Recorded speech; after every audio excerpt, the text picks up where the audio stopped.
আজকে বাড়িতে শুরু হয়ে গেছে জন্মদিন স্পেশাল রান্নাবান্না। সেই কারণেই প্রেশারটাও কিন্তু খুব জোরে, জোরে সিটি মারতে শুরু করে দিয়েছে। আর আমি তো পুরোই ব্যস্ত হয়ে গেছি রান্নাঘরে।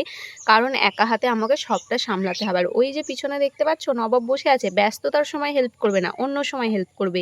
তো যাকগে জন্মদিন স্পেশাল রান্নাবান্না যেহেতু হচ্ছে তাই এখানে দেখো ঘুগনি বসিয়ে দিয়েছি আমি। তো ঘুগনিটা ভালো করে কষিয়ে নিচ্ছি, নিয়ে জল দিয়ে বসিয়ে দেব।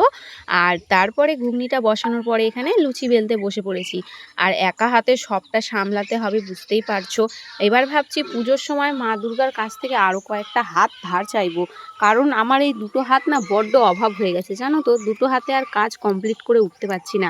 তো কি আর করবো, লুচিগুলো একটা একটা করে ভালো করে থালায় বেলে নিলাম, সবগুলো নিয়ে এখন ভাজতে শুরু করে দিয়েছি। আর ওই যে পিছনে দেখছো লুচি ভাজতে ভাজতে অলরেডি একজন কিন্তু খেতে শুরু করে দিয়েছে। তো ফাইনালি ঘুগনি লুচি কমপ্লিট।